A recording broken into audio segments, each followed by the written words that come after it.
Identity in America is religious identity. Religious identity is ethnic identity in America. This is not my idea. It's called the triple melting pot. It says that after 3 generations, country of origin ceases to be your source of identity and religion becomes your source of identity. And so America is Protestant, Catholic, Jew. That's what you are in America. And that's the source of your identity. And if you're not that, then you're prey to pseudo-identity. And pseudo-identity are NASCAR dads, which are consumer groups. They used to be called blue-collar workers. Now they're a consumer group called NASCAR dads.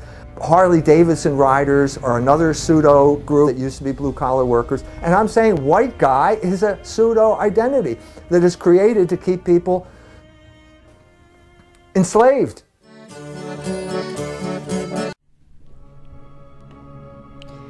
Wow, I really got quite the response from my last Mike Jones video. It seems that Jones has a whole army of racist Mexicans to defend his every word. I'd like to start by saying that I wasn't attempting to refute his whole worldview. I was simply highlighting his asinine response to Patrick Buchanan. Several people told me that I didn't make a point. I thought it was obvious, but I'll go ahead and explain. Pat told Jones, "We white guys need to stick together," and Jones responds with, "There's no such thing as white guys." I think we really need to focus on what Pat said before we speculate as to what Jones might have meant. We also need to assume that Jones knew exactly what Pat meant before we decide if his response was adequate.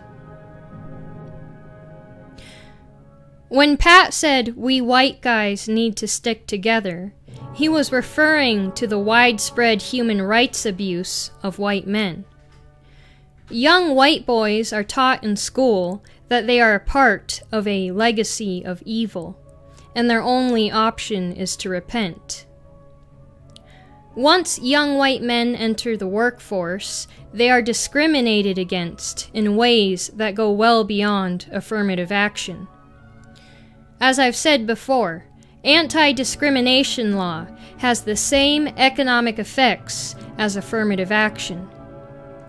And the state does many other things as well to hurt the livelihood of white men.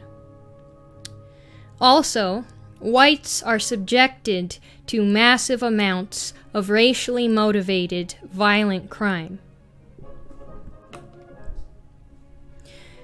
Pat was referring to the worldview anti-whiteness. Anti-whiteness is a worldview that seeks to blame white people for everything that's wrong in the world. It does this by cherry-picking history, looking for bad things that white men have allegedly done. Anti-whiteness seeks the demographic disintegration of the white peoples. And anti-whiteness is also, to borrow a term used by Jones in a different context, a looting operation. It wants white people's stuff. The foundation of anti-whiteness is racial envy. I'm going to read something on envy soon by Kunal Ladin.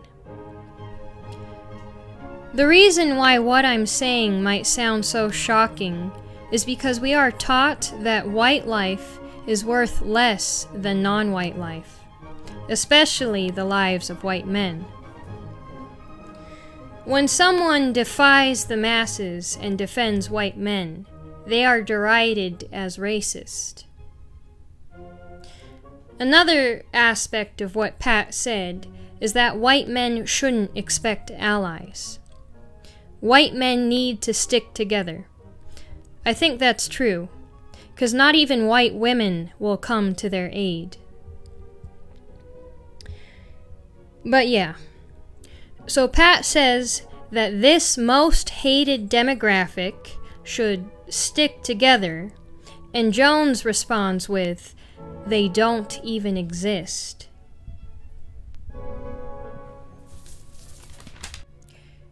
Jones said back in the day your identity was either Protestant or Catholic.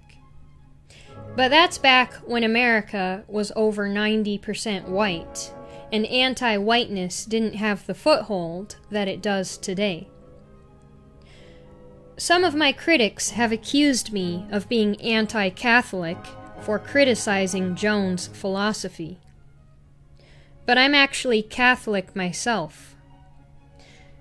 Last year in Mass, we said a prayer for black people, brown people, yellow people, every color, race, creed, except for one. Can you guess which peoples we didn't pray for? That's it for now.